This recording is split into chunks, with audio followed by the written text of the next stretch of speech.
Hey guys, how's everyone doing? It's been a rough 45 minutes.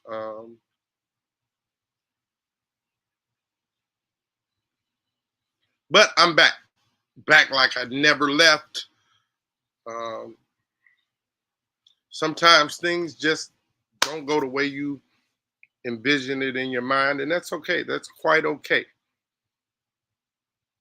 We're gonna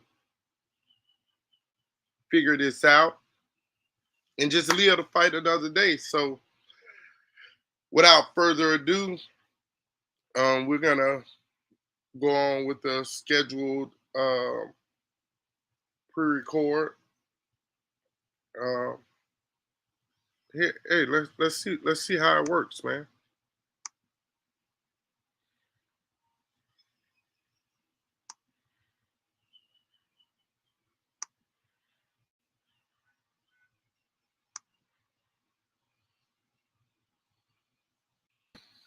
Hey, joining us now is a guy that I've known for quite some time. Uh, when I first met him, we both had a little bit.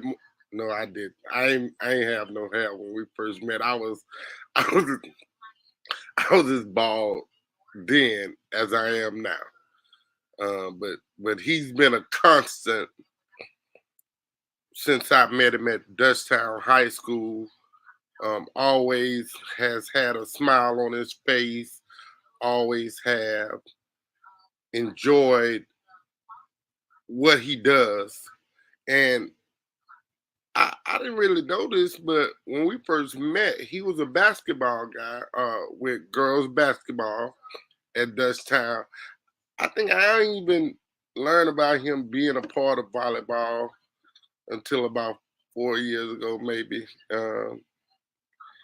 And the things that he's the inception of learn about him being a volleyball guy, uh, boom, like every single year, his team gets better, and so that's always good to see because sometimes men coaching girls in non-traditional sports is like being a fish out of water, but he's handling it with class, sophistication, grace, and more.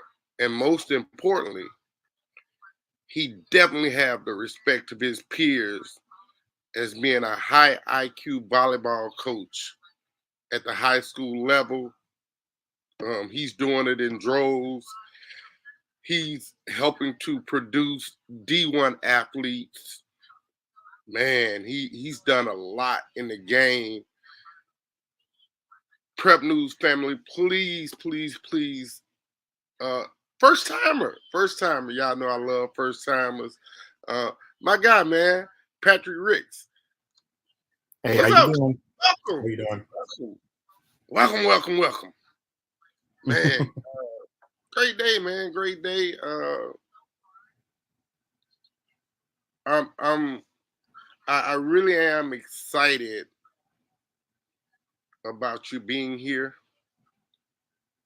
because we talk every time we see each other about something, and like I told you, I've been trying for a few years now to bolster volleyball and give it give it the love, attention, and respect that it deserves. And it seems like in the last few months, I met a lot more volleyball coaches, and starting to build and develop better relationships with them and the volleyball athletes. And it's just pretty cool, man. Like people don't know the work that these young ladies put forward into being better at their craft. Like they work their cans off. So welcome, man. Thank you for having me. I appreciate everything you're doing to help, bring recognition to the sport and everything.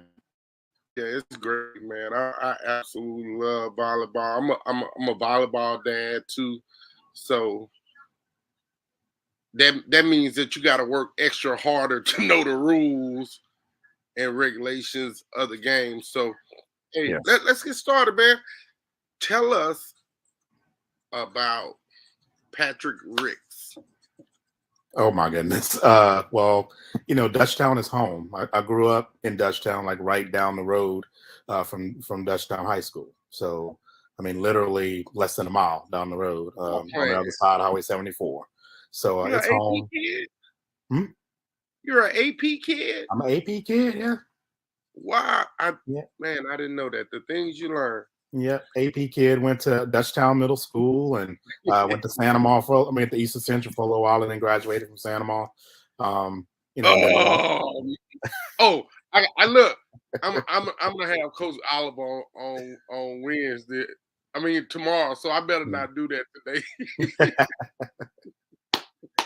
so yeah, went to college in Memphis and worked my way back home and happy to be at Dutchtown. This is my 19th year, coming up 19th year at Dutchtown High School. Wow. Yeah. Where'd you start your high school journey at? I started teaching at Santa Ma right out of college. I started teaching at Santa Ma High School, taught there for 2 years, and then my wife and I moved to Memphis, taught there for a couple of years, went to St. James Parish and worked at Lutcher High School for 4 years, and then made my way to Dutchtown. Man, you got a little track record Yeah, there. a little bit.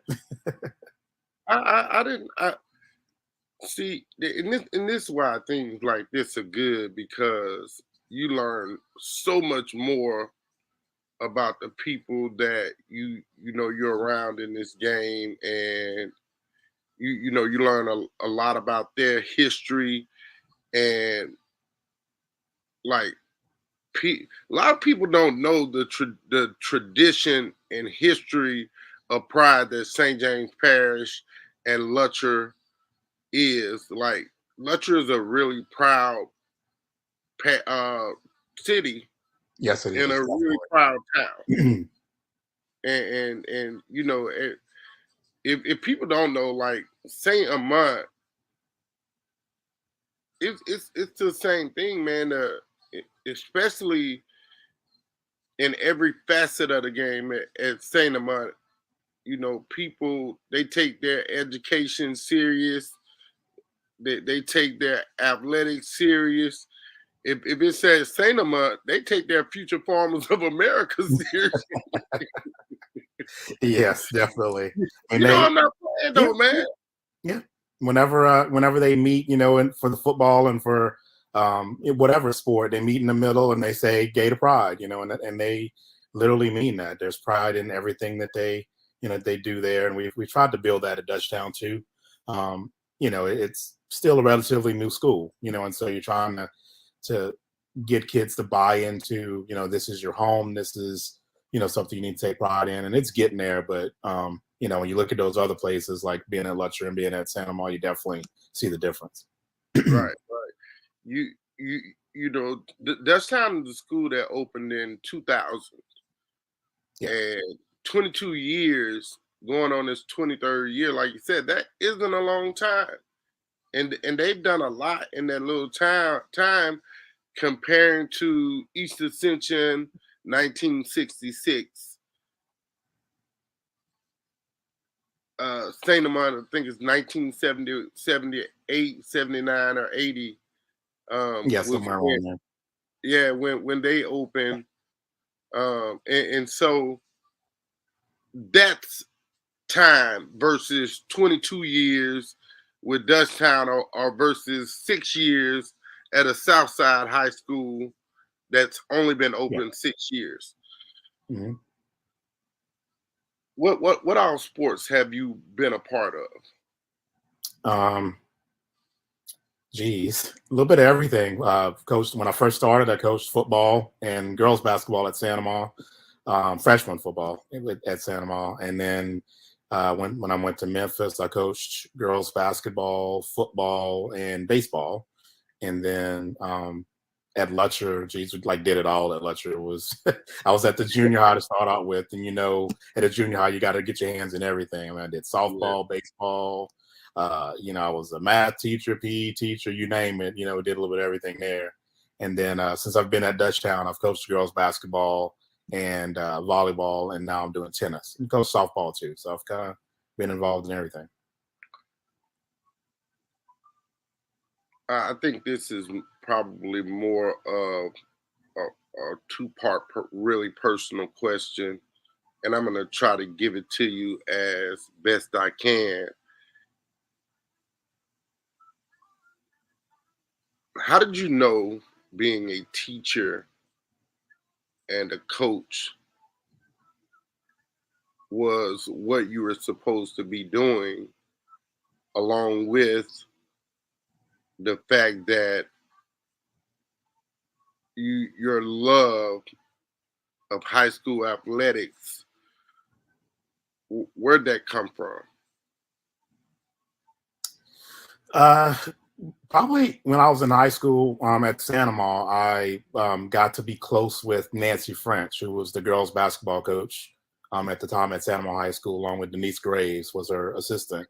And they allowed me to kind of be a manager for the girls basketball team. I followed them all over the place, watching the girls play. And that kind of, my sister played girls basketball, and I kind of liked it a little bit when she played it. But watching Santa play and watching the program grow, just kind of had a special place in my heart.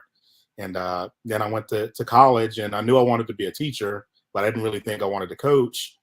And my tennis coach at the time pulled me to the side, and she was like, Patrick, you play a lot of sports. Why don't you with the women's basketball team? And I was like, sure, thinking I was going to be a manager, mopping up floors and doing that stuff. She lost her assistant coach. He moved away, and I ended up being her assistant coach as a sophomore in college. I was a women's, women's basketball assistant coach as a sophomore in college, and I loved it. And Sarah did a great job teaching me how to build a program, how to interact with the girls, and I was in love after that. So I have to thank her a whole lot, her and Nancy French both, for giving me an opportunity to coach. I don't think a lot of people have that opportunity so young to coach at the level that I coached at. Right. You've been born then to be a girls coach. Like, you were created in that lane. How does that make you feel when you go back and reflect on how you got started and the accomplishments you've attained throughout your because you're still relatively young, Yeah. how does that make you feel when you go back and reminisce on it?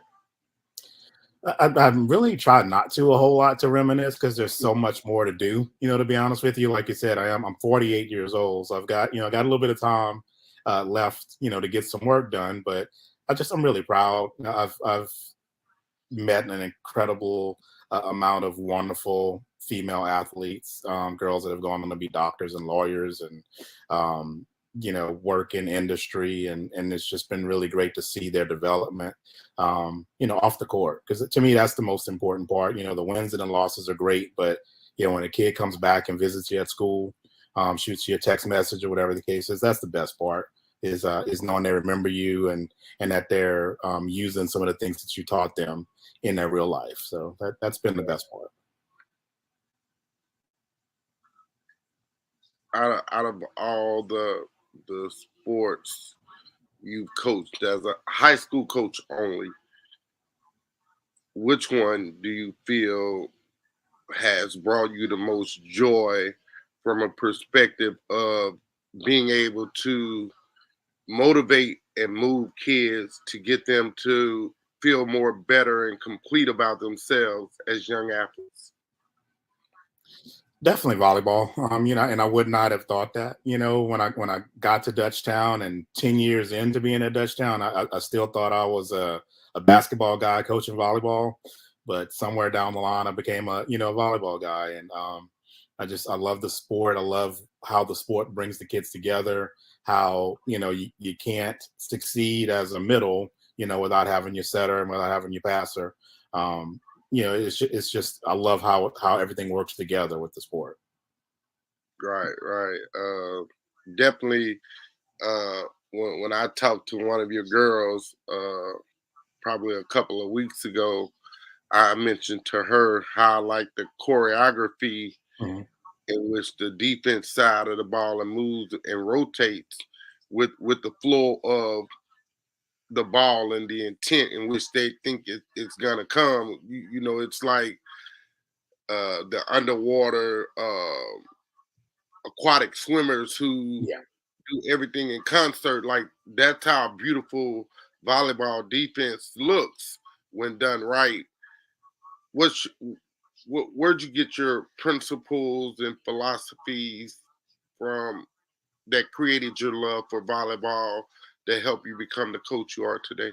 Probably Coach Ricky LeBlanc at Letcher High School. He was the head coach there, and invited me in. Really, I mean, I knew very little about volleyball at the time, and he brought me in. He was like, "Man, I need somebody to condition my girls, and I know that you work your basketball team hard, so you want to step in and help me out." And I was like, "Sure." And as I'm doing the conditioning and discipline and stuff like that, I kind of started watching him and seeing the things that he did to teach the game. And I think he's one of the top teachers of volleyball that I've ever been around. And thankfully I've been around a lot of good coaches, and Ricky was really good. He retired this past year. He's a really good coach and got a lot of my philosophies from him. I mean, just reading on the internet. My assistant coach, who's former assistant coach, is now at Santa Ma, Chandra Ewan, got a lot of things from her on how to just relate to the kids, Right. how to build defense and stuff like that. So you just kind of take little pieces from everywhere you can find. Sure. Shout out to Coach McEwen, man, who does a really great job at Saint Amant, but having to overcome the adversity that they endured a few weeks ago in trying to prepare for a season, that says a lot about her mental toughness and about the mental toughness that she's teaching her program, because that one really hurt. Like it Yeah. hurt the entire volleyball community in our parish. So, you have to give thanks, respect, and love where's earned and garnered, and I think that she's done that uh just by from what you said about her. Yeah. You know, I wanna. I think I'm in third gear now,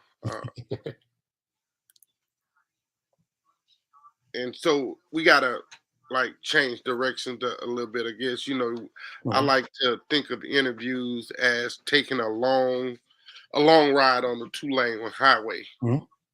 and you get into that long stretch, and then all of a sudden that big curve comes, and you're in a little roadster, and that sucker is just flying, and now you have to break it down and reshift back into gear. So I want to talk to you a little bit about this from the volleyball side of life. You guys, in a reference to the playoffs, you guys were already mixed with the best of the best, being in Division 1, and then it trickled down all the way down to Division 4. Did they make any changes that you thought was better from a competitive wise in your lane as they did with football and basketball? Well, our breakdown, I guess, of the divisions is a little bit different than all of the rest. With football, they go from the school with the highest enrollment, and they're 5A, and then they have that cutoff, and you go 4A, whatever. With volleyball, we take all of the schools, and highest enrollment to bottom enrollment, and then we break it evenly. So a school might be 5A for football, and it might be 4A for volleyball, or Right. even 3A for volleyball. Um, it kind of balances out the competitiveness, I guess, because you can't. Country Day, for instance, is a Division 5 school who can beat any Division 1 school on any day. I mean, they've won 8, 9, 10 championships in a row. So at the top levels, at the very top levels, it's really no difference, I think, in the skill of play and the speed of play and the level of play in volleyball. And I think you don't see that in the other sports. Like there's no way a 5A school is gonna lose to single A school, Yeah. or anything like that. But that happens a lot in volleyball. Hey, I wanna tell you a story real quick. I think we were at the Dunham team camp in July, and we were playing Ben Franklin, Hmm. and I said, "Oh man, this looked like it may be an easy win for us because they didn't have 6 feet plus girls. Hmm. They got 5'7", 5'8", 5'9" girls, if I'm remembering correctly. Um, it's probably some of the biggest size, height wise kids. And so, me, in my feeble little mind, I'm saying, oh, we got 3 girls, 6'2" or better. Our setter is pretty good. Man, they toe I. Oh, my daughter. For those that don't know, my daughter is a Spartan volleyball player. So if I say we, I really mean we, because I'm gonna support her till the wheels fall off. Yeah. And I'm talking about they whip EA tail, and I'm sitting over there like, you remember the old commercial, Bugs Bunny Road Runner, steam coming out of the ear. Yeah, that, that's what it was like, man. Because it, it's different. Yeah. Like your skill set, like I tell people, if you can run and jump in basketball or football, you're probably going to be pretty successful because somebody may not be fast as you from a skill position. But in volleyball, you have to be technical, precise, and where you're supposed to be at all time. And this right here Yes. is super important. It's probably more important in volleyball than in football and basketball and baseball Yeah. because the person behind you is definitely counting on you to be verbal to let them know where their ball is out or what the surrounding area is. How have you mastered getting kids to be vocal and trust each other so well? I mean, you just build it into everything that you do. All your drill works on the court. Even little things like we have a big sister, little sister program with our kids, where the older players adopt, a younger player, and kind of show them the ropes, of the program and where to go at school and where to eat lunch and stuff like that. Just getting them to communicate.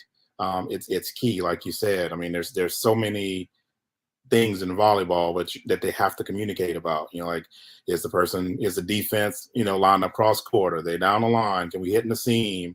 Where's the serve coming from? There's so many different things, and we just work on that on a daily basis on them communicating. And it's kind of hard now because I think we communicate a lot better if we let them have cell phones on the court, but but can't do that, So How do you handle that, Coach? I know that when you guys went to Georgia Tech this summer, from an EA perspective, she took their phones at a certain time of the yeah, evening, then gave it back to them in the morning, just so they could call their parents and yeah. let us know that they were okay. Mhm.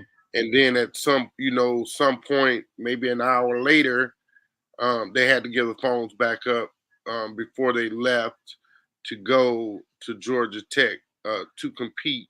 What are your philosophies on how you manage how the girls use their time? I used to, back in the day, I used to take them. Like, we got on the bus, I had a little bag, and they put the phone in the bag, and I wouldn't give them back until it was time to leave the gym. But now I just kind of tell them, leave them in your personal bag, and when we're involved in team activities, I don't want to see the phone. Whenever we're done, you can, text mom, let her know how everything went. And they're good for the most part. They want to sneak and, make contact with this person, that person, but for the most part, they do, what's expected of them. I feel kind of uneasy taking them, when they're at night, because they might need to get in touch with their mom or dad, or, that's just a time for them to unwind and their times. And that cell phone is a part of their time. So I don't take them, whenever we travel. But like I said, whenever we're involved in any kind of drills or any kind of competition, the phones are in the bag. When you look at how volleyball was and was played, let's say when you started coaching at a young age, how's the game transformed and transcended from a style of play, speed of play, how games are treated now from a videography standpoint? How much has the game changed? It's changed a lot. The speed of the game and the power of the athletes, man. It's we played against St. Thomas More last week, and they had a girl on the outside, and she put the ball down. Yeah, it was. We just, all of the girls, we just kind of looked at each other, and I was just like, "Yeah, it's just a good shot." Like sometimes you can't defend it, So it's faster. The girls are more powerful. The girls are a lot smarter about how they play, a lot smarter about how to take care of their body. And definitely we're using, a lot more of huddle and different breakdown software to break down films and edit, matches and stuff like that. So it's definitely, I guess, maybe more mainstream, now. Like, it kind of used to be the redheaded stepchild of a sport, and now it's like, we got it all. Like we got everything we need and more to compete at the highest levels with any sport out there. So Financially, volleyball has traditionally been a sport that didn't or hasn't made a lot of money to be able to create its own steam at Dutchtown from a gate perspective. It's not like that at Dutchtown. How'd you get Dutchtown volleyball to a perspective where y'all have 50 to 75 plus people every single game? well, honestly, we were, you were at the jamboree with us the other day, and the parents were in the hospitality room talking about how we can get more. Like, kind of like they're looking at what Jamie's doing at EA. Is like, what are you doing to get these kids to come and watch you play? Because we have lots of parents and grandparents and aunts and uncles, but it's still isn't to the point at Dutchtown where the students are coming, like they go to a football game. But winning has definitely, allowed us to draw more than, your typical sport, typical team. So, and financially, we do a ton of fundraising. The girls do a great job at raising money through, selling cookies or selling ads or T-shirts or whatever the case is. So we don't want for anything, in the volleyball program. So Right, and that's really big because at most schools, volleyball has to take a small portion of the football revenue mhm. to even be able to travel to games. So when you can create a safe space to where you don't really have to ask football, hey, can you give me a little child support this month? Like that has to be a really great feeling. Yeah, definitely. It's really, great to know that we can travel to Georgia Tech, like we did this summer. And we flew, on a plane and, stayed in a nice hotel. And, whenever we travel, we stay in nice hotels. When we eat, we're not really in McDonald's or Chick-fil-A kind of, we kind of eat at the Olive Garden and, Ruth's Whoa! Chris and all this, that kind of stuff. So No, no, it's no. nice to do that, We're gonna discuss this off air. Y'all gonna eat at my, I'm part Italian, right? Yeah. I, I love Olive Garden, man. That's probably on the low my favorite restaurant, man. And I know people say it's fake Italian food and all that, but it's everything to me, man. That and Carrabba's. Hmm. I love Carrabba's. I love Olive Garden. Carrabba's is the only place I can go and get that veal at, man. And they cook it with and without wine, so Yeah. that really works for me. Uh, Tell me about this Olive Garden thing again, y'all do. I'm a really big fan of the money's for the kids. Like when people come and they pay to get into the game, they buy concessions, they buy ads or whatever the case is. That they do that in support of the volleyball program and in support of the girls. So anytime I can do anything to make them feel special, like I said, bypassing McDonald's and going to, a sit down kind of restaurant like, I said Olive Garden. We've been, we do just a lot of, different Mexican foods and stuff like that, and the kids just really enjoy it. I love to eat, obviously, and kids, they really enjoy it. And that's just a great time to be able to just sit down and listen to them talk, and hang out. That's one time where they don't have the cell phones out and they're just conversating with each other, about their life and their future plans. And hardly ever is it anything about volleyball. It's just them fellowshipping, getting to know each other, and having a good time. So I'll gladly do that, anytime. I told you. I think I told you it's off air 29:59. Mhm. We can go over. Say again. Can we go over where we are Yeah, in time? yeah, Can yeah. I get 15 more Absolutely. minutes? Whatever you need. Uh, Cause it's still some things that I need to to talk to you about. And this has been a phenomenal conversation. Let's fifth gear. Let's um let's go this direction. As a young coach at Dutchtown, you get the job as head volleyball coach.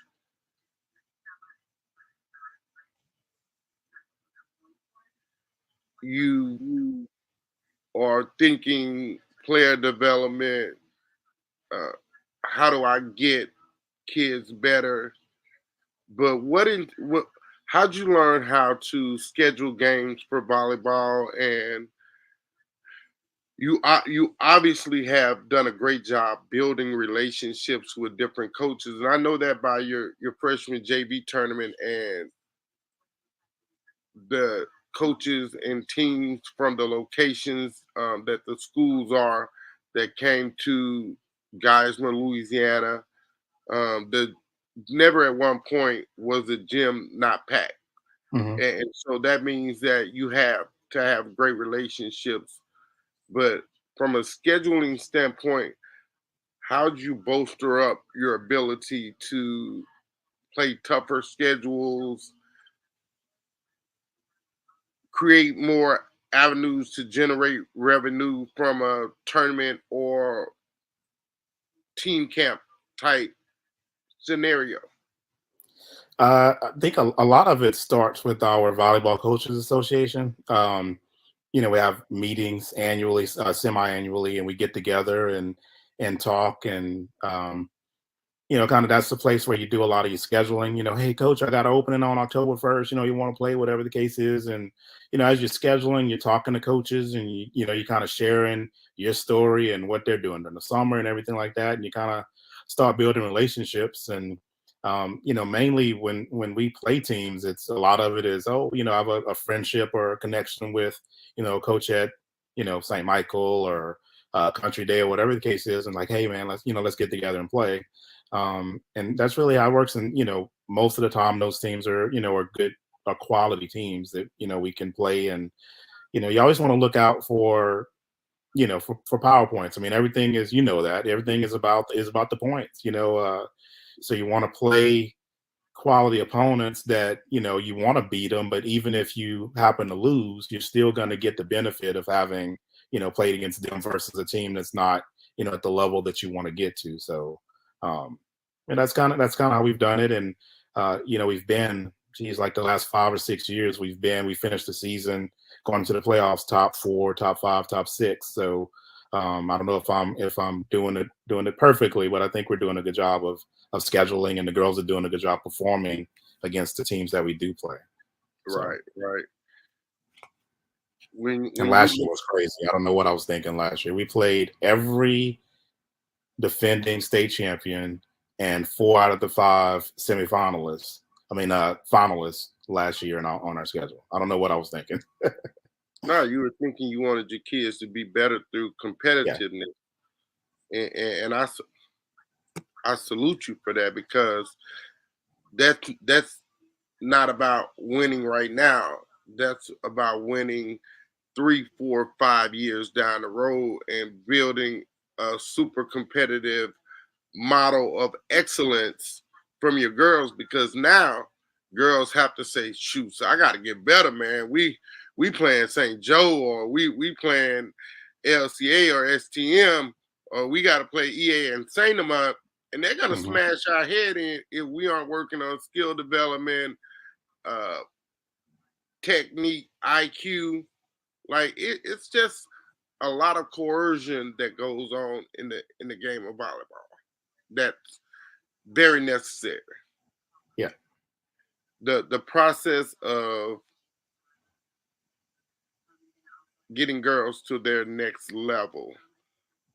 How have you been able to build a pathway to where you're getting to know college coaches and build relationships with them? That way you can say, hey, coach, got one for you. And they know that you're sending them a quality kid of character.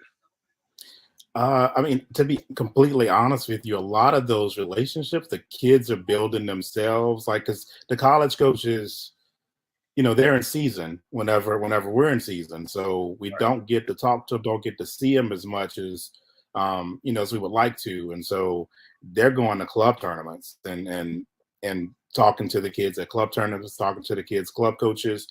When I'm at a club tournament, they'll seek me out and they tell me about this kid or whatever. But a lot of it, as compared to probably 10, 15 years ago, where a lot of the coaches were coming through me, now a lot of times my players are coming, hey, Coach Trace, I'm thinking about going to, the Southeastern and Nichols. And, I've talked to the coach and whatever. And I was like, oh, I didn't know that was something you were looking at. So, that it's a little different.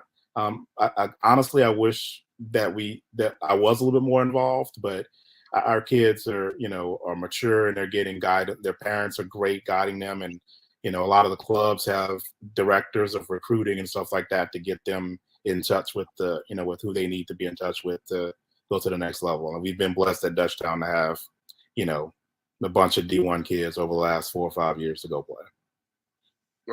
I'm glad you mentioned that. That's a preface to my next question that I was just thinking about, because again, you guys have been super successful over the last few years, and this past year quarterfinal ending. How do you, as a head coach, knowing how much you guys brought to the table to eat last year, how did that affect you as a head coach in losing to a obviously a really tough, really good Southside Sharks volleyball team? It was tough. Yeah, we only had two seniors on the team last year, and Taylor and Alexis, and they both played as freshmen. No, started as freshmen. Alexis, I think they both very towards the end of the season of their freshman year, they started for us, and then went on through the playoffs, and I think we made it to the semifinals their freshman year, beating Fountain Blue. And so I had a little more of a special relationship with those kids because as a varsity coach, as the head coach, you see all of the kids, but really you kind of tuned in to the varsity the most, and to have those kids with us for 4 years, and seeing them grow. I mean, Alexis literally lives right across the street from Dutchtown, So I saw her grow up, walking to Dutchtown Middle School and Dutchtown Primary School and go, man, that girl's getting tall. Like she's really tall. Like she got to Dutchtown and became a phenomenal player, probably an even better kid. Same thing with Taylor. So I was really just sad for them because I felt like we had at least one more step to take, and we just couldn't pull through. And I felt like had we played Dominican, we could have possibly beat them because we had taken the set off of them during the year. So just disappointed for the kids, and that's every year. It's I have more chances, hopefully. But those seniors, that's it for them at the high school level, and you want them to go as far as they can go. And I didn't feel like we quite got there last year. So I was really disappointed. Grateful for the 4 years that I have with those kids, but just really disappointed that they weren't able to play at least one more match. I saw an article a few weeks back from the Gonzales Weekly Citizen. Caption said, and I'm paraphrasing here, Dutchtown Griffin set for a phenomenal season in volleyball. Pressure is on from success of past years to be state champions this year. Have as a head coach, have you thought about that this may be the year that you guys pull it off? You're returning a lot of really good players that have grown in their respective season, summer. Now they're into another season. Kids have grown a lot, gotten better, gotten smarter from an IQ perspective. And now is this fair? I want to make sure that it is a fair analogy. Put up or shut up type philosophy in. Is it championship or bust for you guys this year? I really honestly hadn't thought about the state championship until I saw your interview with Kendall the other day. Because we are, our mission is to be better today. Like every day we step into the gym, we want to get a little bit better. And, we focus on that and we take pride in, just getting a little bit better. If I, hit 9 balls in out of 12 on Monday, I want to get 10 out of 12 on Tuesday. And we've talked about taking the next step and getting back to Lafayette and taking the next step, to the semifinals and stuff. But we haven't really focused on the state championship. We just want to get a little bit better. And, mainly, we're focused on St. Joseph's, tomorrow, to be honest with you. That's going to be a good test. I hope it's going to be a good match for us. So I'm not thinking about the state championship. Other people might be, but it's not our concern right now. We got a long way. When you don't do that. Because I really had another question. I really had another question about that, and now I kind of feel like I feel compelled not to ask it because I don't like the over dramatic effects of media sometimes in asking questions that contradict what you just said. So now I gotta just skip all over this question. Go ahead and ask a question. We just talking. You can ask a question. Go ahead. Okay. You sure? I'm sure. Go for it. No, the question was gonna be a realistic question from a standpoint of going to Georgia Tech this summer, winning the division gold bracket championship. How much did that help you guys' confidence as far as saying, hey, if we won this one, we can take that and add it to bolster our confidence to say, hey, we're ready to be a state champion team? Yeah. That was really nice to win that team camp. That's some good teams there. Seeing East Ascension, there as well was, kind of a good thing. And we ended up playing them and beating them. And I just want to say, like, Jamie has done a phenomenal job with that program, getting them, she had a couple of lean years, but they're getting back Right. to where they were 3 or 4 years ago, and they're going to be something to uh, to have to battle with this year. And there's not going to be any easy matches with East Ascension this year for us.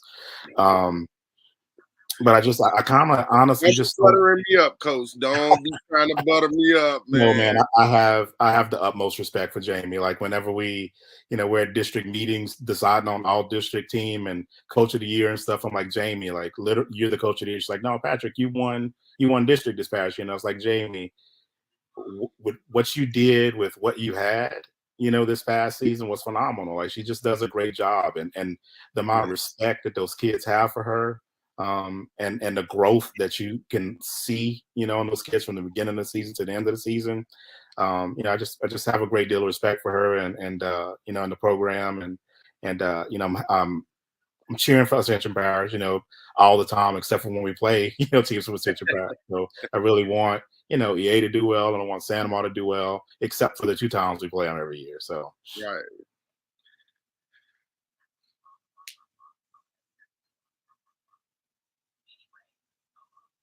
When you look at when you look at the work that you guys have done, and you have a really really big game tomorrow against St. Joe, starting at 4 with the freshmen. mhm.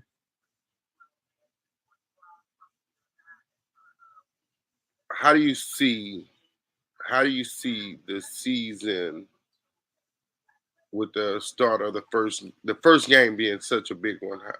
How does that make you feel as a head coach? Man, we're ready. Like we're ready to get the season started and for everything to be official. The stuff in the summer is great, and the scrimmages and the jamboree is all good, but when the lights go on and that win-loss counts, it's something different. And I think we're ready. I mean, I told the girls that we've done everything we've needed to do this summer to prepare for. I mean, this first week is going to be a tough week for us. Man, we got St. Joe, we got Assumption, we got Country Day, and they're ready. Like there shouldn't be any doubt, in any of their minds. We dressed 14 girls for varsity. None of those 14 girls should have any doubt about their readiness to play against any team in the state. I think we can compete with anybody. If we believe in ourselves and we communicate and we play together and we play hard, I think we can compete and beat anybody out there. That's what I think, and that's not because of this fantastic job that I'm doing as a coach. I just think it's just we have a great group of girls who have done everything that the coaching staff has asked them to do this summer, and I think they're ready. Right, right. I promise this is the very last question, man. I looked up and 15 minutes had passed like that. Yeah, I was like, dang, where'd that time go? Can we get it back? Can I get a couple of those minutes back to ask a few more questions? you can ask whatever Oh you. well. No, no, I just got one last question, man. It's talk to us a little bit real quick, and it doesn't have to be, you know, cut the steak till it's almost, you got 3 inch steak, and how you know you're cutting, you're cutting. You don't have to cut to the marrow or the bone, but just talk to us a little bit about some of the young ladies that you're expecting to lead you guys this fall season to try to help you reach the ultimate goal. Again, we've got a great group of returning kids. We've got Braylee Teneman coming back for us as a libero this year. She'll be playing 6 rotations. She's been the libero, last year as well, but she only played 3 rotations. This year she's going to play, all 6. She's put in a ton of work this summer, getting better, and she's so much more confident in her play and her ability, and she's developing as a leader. She's going to be, really important part of of what we do on the court from the defensive standpoint. Kendall Davis, our middle, all district middle from last year, got the MVP of the Georgia Tech tournament, is going to be big for us. Again, her confidence is growing every day. Like every time we step on the court, you can see her getting a little bit better, um, believing in herself a little bit more. So, she's going to be key for us. We've got a couple of setters, Madison, Sanchez, and Katie Cousy, who are going to come in for us and set. Katie is new to setting. She was all district outside for us last year. And because of the hitters that we have coming back and the defenders on the front row we have coming back, we thought it was important to have two setters instead of, one. Not that Madison, couldn't do the job. We just needed somebody else so that we can get some more of those big girls on the front row. So, those two are going to be doing a great job for us. We got Mckenzie Danson is going to be a junior. She didn't play for us at varsity a whole lot last year, but she's going to be helping out. Morgan McMillan returning. She was middle last year. She'll be on the right side this year. I'm gonna forget some people. Zoe Lacaze is gonna be battling for that position with Mckenzie playing middle, playing right as well. Got Brennan Coe is returning for us as a junior. She started, I think, every match for us last year as a sophomore, getting better, getting more experience. Alexa Womack on the back row, Sydney Berry on the back row are gonna help us out on defense. We've got a lot of kids who can play a lot of different positions and play well at those positions. So I think that that versatility is going to be key for us. If somebody's not on, we can go to somebody else and that kind of deal. So I think we've, like I said, I think we've got every ingredient to to use your metaphor, to make that steak nice and tender. We got every ingredient we need. We just gotta put it all together. Like I said, I don't want to overcook it. As a coach, gotta get it off at the right temperature. So, I'm a really, really big fan of Kendall Davis. She's my 1B. Yeah. And last year she was my 1. I remember also from last year. Every time she made a nice play, saying "Go, go, go!"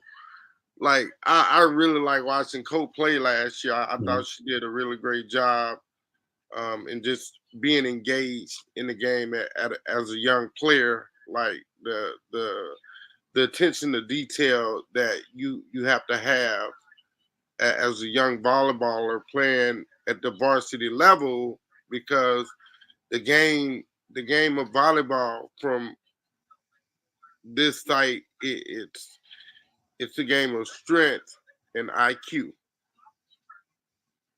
And if you have an accelerated growth at that's what makes kids in volleyball um, be on varsity as a freshman, Yeah. or contribute 5, 6, 7 points per game set match to each contest. Yeah. And that's growth. Like that's real growth. Or if as a server you can contribute 6, 7 points a game, that's hard. That's large into the process of your success.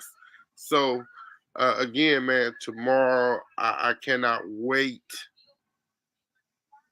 Cannot wait. Again, 4 p.m. freshman start the afternoon off. 5 is JV, and 6 is the big dog's gonna come stumping out there on the court. And that's when the magic is really gonna happen, and not that JV Dutchtown JV volleyball is super competitive as well. I got to watch them on yesterday as well. They're super competitive, and they know the standard, and as they say, they know their assignment. Like, so if I want to get a shot at being able to play varsity, yeah, I better do this JV thing right at Dutchtown. And so congrats to you, man. I did not mean to go this much over. But you know my mouth 7-Eleven, man. It never closes. Look, I did want to mention, I told you I was going to forget somebody. I did want to mention, you're talking about growth and young kids. We've got sophomore who's going to be starting for us at the varsity, on the varsity, Anaya Anderson. She has grown so much from this club season. She played with Red Storm, did a great job. She came to us last year from North Carolina, and just has done a phenomenal job with us in the off season. Working really hard. So I didn't want to forget about her, because she definitely is one that we're looking for to do like really big things, starting tomorrow. So we're going to see. I like how you kick that in there, Coach. Starting tomorrow. Yes, sir. Gotta have it tomorrow. Yeah. So, hey, everyone, this is, and he is Patrick Ricks, Dutchtown Griffin girls volleyball. He's done a phenomenal job in transitioning, and from his words, from thinking he was a girls basketball coach to being a decisively dedicated girls volleyball coach. So now he's a BB'er and a tenniser. I know y'all don't understand, but I don't play by the rules. I create my own lane, and I'm gonna keep chopping wood until it turns into a super highway. And y'all are wait. Did you get that? Did you hear that, Coach? Did you hear that? I didn't hear it. Oh, get off the bench, get into the game. Appreciate you. Thank you.